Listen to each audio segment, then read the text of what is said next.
नमस्कार दोस्तों, हमारे साथ आज की खास मुलाकात में सिनेमा जगत और रंगमंच के बहुत चर्चित अभिनेता यशपाल शर्मा और उनकी पत्नी हमारे साथ हैं। मैं सबसे पहले यशपाल जी आपसे ये बात करना चाहूँगा कि आपकी एक फिल्म, आप रायपुर फिल्म फेस्टिवल में आए, दादा लक्ष्मी जो है, ये फिल्म आपने बनाई एज ए डायरेक्टर। अभी तक आप फिल्मों में एज ए एक्टर काम करते थे और अभी आपने डायरेक्टर काम किया और आपकी फिल्म बहुत पूरे देश में सराही जा रही है और उसको कई पुरस्कार मिले हैं। तो ये फिल्म जो है, डायरेक्टर बनने का ख्याल आपको किस तरह से आया? नहीं, डायरेक्टर बनने का ख्याल इस तरीके से आया क्योंकि मैं जो काम कर रहा था बॉलीवुड में या जो भी काम कर रहा था, मुझे टोटल सेटिस्फेक्शन नहीं मिल रही थी। और मुझे जो कमर्शियल फिल्में हैं, चाहे rowdy Rathore, Singh is king या जो भी, मुझे मतलब फेम तो बहुत ज़्यादा मिल जाता था, लेकिन पैसा भी मिल जाता था, लेकिन सेटिस्फेक्शन नहीं मिलती जो थिएटर आर्टिस्ट को होनी चाहिए जो। तो मैं अपने मन का काम करना चाहता था। मन का काम कैसे हो सकता है कि आपके हिसाब की कहानी हो, आपके हिसाब से डायरेक्शन हो, आपकी तरह आपके ही एक्टर हो चुने हुए जो मतलब सिफारिशी ना हो या भाई भतीजावाद से परे हों। तो उस तरीके से मैंने सोचा इससे बढ़िया चीज़ और कोई नहीं हो सकती कि खुद ही चूज़ करो स्टोरी, खुद ही आप कास्टिंग करो, खुद ही डायरेक्ट करो, खुद ही मतलब कैप्टन ऑफ द शिप बन करके एक फिल्म।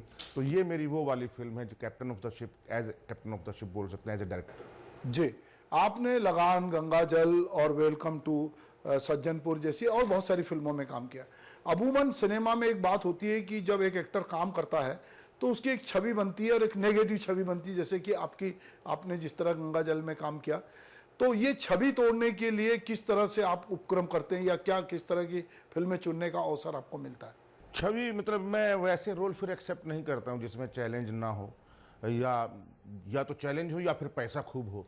तो इन दोनों में से अगर कुछ चीज़ नहीं है तो फिर मैं अवॉइड करता हूँ फिल्म में वो वाली। इसलिए मैं बहुत ज़्यादा काम करने में विश्वास नहीं करता हूँ। मैं क्वालिटी काम करने का पक्षधर हूँ।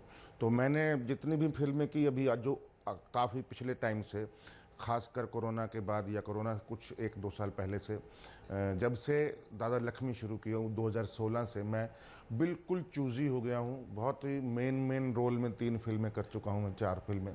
और बाकायदा एक तो सुपरहिट हो चुकी है, तमिल फिल्म है, अभी भी चल रही है ZEE5 पे। और तमिलनाडु में रजनीकांत वगैरह ने भी, सब लोगों ने, जितने भी एक्टर हैं, मतलब रजनीकांत के साथ बड़े बड़े एक्टर, सब लोगों ने देखी और सराही।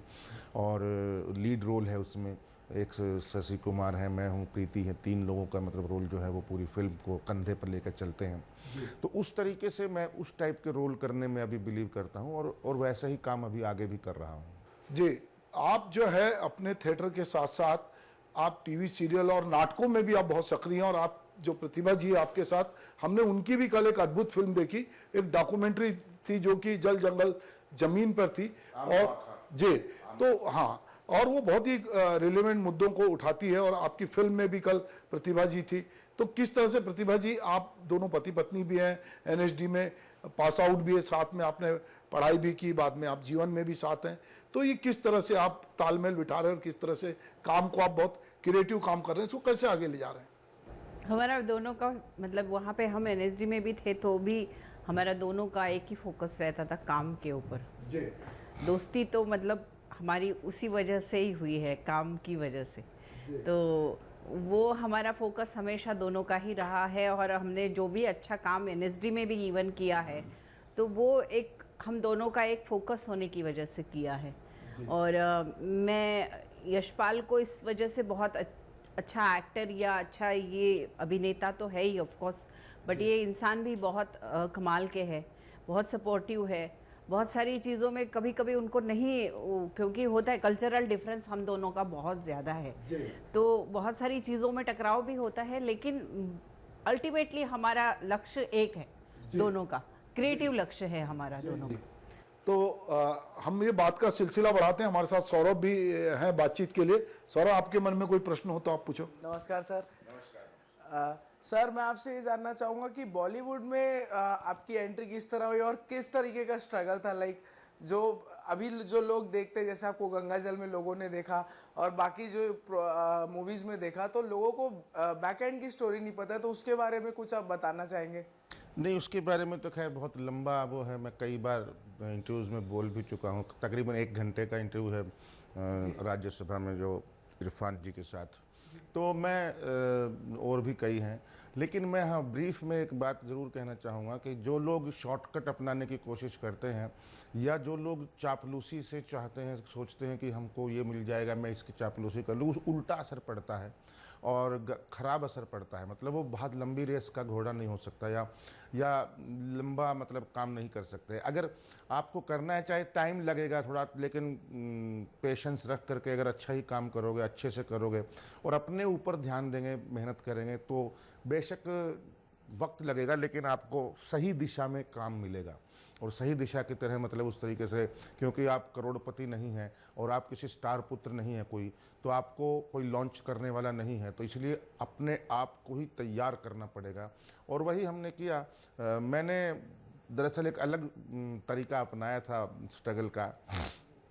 उस वक्त मोबाइल तो थे नहीं, तो हम फ़ोटो लेकर के जाते थे, तो वो मतलब टरका देते थे कि जब ऑडिशन होगा तो बुलाएंगे, आप नंबर छोड़ जाओ।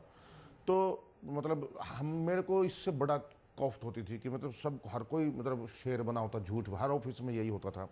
तो मैंने अपनी 3 नाटकों की स्पीचेस याद कर ली जिसमें लीड रोल थे। आइंस्टाइन, बड़े न खेले छोटे खेल, आर्केंजस डोंट प्ले पिनबॉल गेम और रास्ते। 3 नाटकों की स्पीचेस याद कर ली मैंने पीछे पहाड़ियों में जा करके। और वो याद जहाँ भी जाता था अपना फ़ोटो छोड़ता था। वो बोलते थे बुला लेंगे, मैंने कहा नहीं, 1 मिनट 5 मिनट दीजिए मुझे। मैं वहाँ स्पीच सुनाता था, फ़ोटो के पीछे पेजर था मेरे पास, पेजर नंबर लिखता था कि आपको जब ज़रूरत हो बुला लेना। तो वो बड़ा काम कर गया। तो इस तरीके से धीरे धीरे गोविंद निहलानी ने दिया काम, पहले उनको भी मैंने स्पीच सुनाई थी आइंस्टाइन रास्ते की। फिर श्याम बेनेगल ने काम दिया उसको, उन्होंने श्याम बेनेगल से मिलवाया। फिर सुधीर मिश्रा जी मिले, हज़ारों ख्वाहिशें ऐसे। फिर राहुल रवेल, सुधीर मिश्रा फिल्म लिख रहे थे अर्जुन पंडित, तो उन्होंने मुझे बुला लिया। फिर उन्होंने राम गोपाल वर्मा से मिलवा दिया। ऐसे करके मतलब काम की वजह से कि ये लड़का अच्छा है, इसको देखो। तो मैंने कभी भी मतलब वैसे वाले तरीके नहीं अपनाए जो लोग अपनाते हैं, गिफ्ट दे दो, चापलूसी कर लो, ये कर लो, और उससे मतलब खुद के ज़मीर भी जवाब। यशपाल भाई, आपका एक संस्मरण बहुत ही मार्मिक है जो हमने आपसे सुना भी था कि जब आप नाटक करने वाले थे गुलजार जी का, और जब आप नाटक में जाने वाले थे उसके कुछ देर पहले ही आपको पता चला कि आपके पिता नहीं रहे, और उसके बावजूद आपने नाटक किया। वो किस तरह की जर्नी, क्योंकि वो इतना स्ट्रगल आपने किया और इतनी आपने धैर्य रखा। हाँ, वो 2 फरवरी की बात है। मैं बांद्रा में शो था और गुलजार साहब, नाजरा बब्बर और पाकिस्तान से भी कई लोग आए हुए थे इंटेलेक्चुअल। और वो पाक इंडिया का एक वो था, कुछ मिक्सचर एक प्रोग्राम के तहत वो नाटक हुआ था। तो बहुत जेंट्री आई थी बॉम्बे से भी। तो उस वक्त मैं रिहर्सल कर रहा था नाटक से पहले। तो मैंने छोटा सा मोबाइल था मेरा, एक नोकिया का, तो उसमें देखा तकरीबन 50 से ऊपर मिस कॉल थे और मैसेज, खूब सारे मैसेज थे, क्योंकि हमारी तकरीबन 1.5 घंटा रिहर्सल चली थी, 2 घंटा। तो इतनी देर में मैंने कहा इतना मिस कॉल क्या हो गया। तो पता चला कि माय फादर इज़ नो मोर, ये ऐसा पता चला। और अभी आधे घंटे बाद नाटक था और एक लड़की टाइम्स ऑफ इंडिया से वेट कर रही थी, उसको इंटरव्यू देना था। तो मैंने सबसे पहले तो उस लड़की को क्योंकि प्रॉमिस कर चुका था, तो मैंने उसको इंटरव्यू दिया। और इंटरव्यू करते करते मैं थोड़ा भावुक भी हो गया और मैंने बताया कि अभी थोड़ी देर पहले मेरे पिताजी की डेथ हो गई है, तो आप प्लीज़ बाकी बाद में बात कर लें। तो वो हैरान हो गई। तो मैं बस फिर उसके बाद उसने बंद कर दिया और गुलजार साहब ने मुझे बहुत ज़ोर से गले लगाया और बेस्ट ऑफ लक बोला। और नाटक में कॉमेडी था और कॉमेडी के कहानियाँ भी थी और सीरियस भी था। तो वो किया मैंने बढ़िया से, खूब अच्छा हुआ नाटक, माइंड ब्लोइंग हुआ। उस कुछ अलग ही जादू हुआ उस दिन, पता नहीं क्यों। एज एन एक्टर शायद कुछ एक्स्ट्रा, कुछ एनर्जी या कुछ हो गया था। और जैसे ही शो ख़त्म हुआ, मैं पिछले दरवाजे से निकल करके मैं सीधा एयरपोर्ट चला गया। एयरपोर्ट से रात की फ़्लाइट पकड़ी मैंने। फिर वहाँ दिल्ली से कुछ बस नहीं, कुछ नहीं, रात हो चुकी थी। तो मैं ट्रक में ऑटो लेकर के हाईवे पे आया, वहाँ से ट्रक पकड़ा, ट्रक ने बीच में छोड़ दिया। फिर वहाँ से एक टेम्पो पकड़ा। किसी तरीके से मैं बिल्कुल सही समय पर अंतिम क्रिया से पहले पहुँच गया था।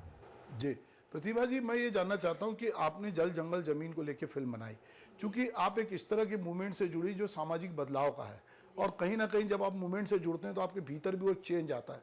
तो आप आने वाले समय में आप किस तरह की फिल्में या डॉक्यूमेंट्री पे काम कर रही हैं? अभी डॉक्यूमेंट्री तो काम नहीं कर रही हूँ, मेरा तो जॉनर ही औरतों के लिए फिल्में बनाना है या औरतों के लिए कहानियाँ मैं लिखती हूँ। तो जो भी सिनेमा है मेरा वो औरतों से संबंधित है, और मैं बहुत चाहती हूँ कि इसी तरह की फिल्में बने जिस पे इस तरह की बातें हुए। मैंने जो जिलाबाई को भी इवन सेलेक्ट किया because she is the lady, और वो इतनी स्पार्क है उनमें कि मतलब आप उनको देखते ही रह जाओगे। तो ऐसी कुछ और एक कहानी मेरे दिमाग में थी कि आई शुड डू दिस, तो मैंने सावित्रीबाई फुले के ऊपर रिसर्च अभी काम किया है, और वो फिल्म भी मैं अभी करने जा रही हूँ। जो यशपाल जी की फिल्म है दादा लक्ष्मी, और जिसमें इन्होंने कहा है लास्ट में कि ठंड रख, तो लोग कब तक ठंड रखेंगे यशपाल भाई? ये पता नहीं 6 साल में बनी थी दादा लक्ष्मी, बनी है। और पार्ट 2 बहुत ज़्यादा चैलेंजिंग है क्योंकि उसके अंदर सांग हैं, और उसका जो एक्चुअल जो ऑरा है, जो दादा लक्ष्मी जिसको शेक्सपियर कहा जाता है, कबीरदास कालिदास की उपाधि जिस वजह से मिली है, वो सारे जो कार्य हैं, वो सारा जो खेल है वो पार्ट 2 में है। तो बहुत संभल कर, क्योंकि उम्मीदें भी बढ़ गई हैं लोगों की, और प्रोड्यूसर भी कोई मिलेगा जल्दी ही, तो जल्दी करेंगे। मेरे ख्याल 3 साल से पहले तो मुमकिन नहीं है, क्योंकि सावित्रीबाई फुले मेरे ख्याल से पहले हो जाएगी। जी, आपको जाना भी है, और कुछ बस ये है कि मैं ये जानना चाहता हूँ आप दोनों की क्या हॉबी है, आप किस तरह से जब आपको समय मिलता है, क्योंकि आपकी व्यस्तता बहुत ज़्यादा रहती है, आप शूटिंग के दौरान बाहर भी रहते हैं, तो आपकी हॉबी क्या और किस तरह से आप परिवार को समय देते हैं, किस तरह से आप ये सब चीज़ें मैनेज करते हैं? हम दोनों बातें करते रहते हैं जब मतलब होते हैं साथ में, तो और ये अपनी बताते हैं, मैं अपनी बताती हूँ। मतलब मैक्सिमम तो हमारी बातों की ही ज़्यादा शेयरिंग चलती रहती है, क्योंकि इतना समय इनके पास नहीं होता है, और मैं भी काफ़ी व्यस्त रहती हूँ अपनी चीज़ों में। तो ऑफ कोर्स जो भी समय हमारा होता है वो क्वांटिटी नहीं क्वालिटी टाइम होता है। किताब विताब पढ़ लेते हैं, कभी खाली बैठे ये तो अपने देख लेते हैं। जी जी। यशपाल सर, आपसे एक क्वेश्चन पूछना चाहूंगा। आपने इतनी फिल्में करी हैं, आपकी फिल्मों में आपका सबसे यादगार लम्हा कौन सा है जो आपको हमेशा याद आता है? जब भी फिल्मों की बात होती है, एक होता है कि एक सबकॉन्शियस माइंड में हमारी एक पिक्चर आती है दिमाग में, तो वो कौन सी पिक्चर है, वो जानना चाहेंगे।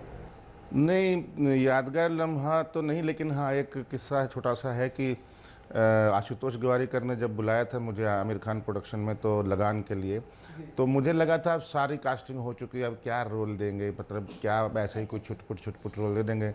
लेकिन जब देखा तो आमिर खान के बाद जो रोल, मतलब टक्कर का रोल था लाखा, वो रोल के लिए मुझे बुलाया था, तो मेरे लिए वो एक स्टनिंग पॉइंट था। और मैं अगले दिन जब पैसे की बात करने गया था तो मुझे लगा था कि 1 लाख रुपया मांग लूँगा आज मैं, और फिर चलो 50,000 में कर लूँगा, चलो जितना मिलेगा कर लूँगा, इतना अच्छा रोल है। लेकिन रीना जी ने जाते ही कहा देखो हमारे पास ज़्यादा बजट नहीं है, सबको 1.5 लाख दे रहे हैं। मैंने कहा नहीं मैडम 2 लाख तो दो, तो बोले ठीक है साइन कर दो। ये जो लम्हा था ना, साइन कर दो, तो मेरे लिए वो था कि सारी हमारी सोच ही इतनी थी, उससे ऊपर गई नहीं। तो हम 10 लाख मांगते तो 5-7 आराम से मिल जाते। लेकिन चलिए खैर, लेकिन मुझे लगान फिल्म ने, गंगा जल ने बहुत कुछ दिया इसके अलावा, पैसे के अलावा, तो मुझे उसका गम नहीं है बिल्कुल भी। और जितना फेम और जितना नाम ऑस्कर में चली गई लगान, best 5 film of the world, तो उससे बड़ी और क्या बात हो सकती है। यशपाल जी, आपका बहुत बहुत धन्यवाद कि आप हमारे स्टूडियो में आए, और जब और मौका मिलेगा तो हम आपसे बात करेंगे। बिल्कुल, thank you Subhash ji, thank you Saurabh, thank you so much, thank you.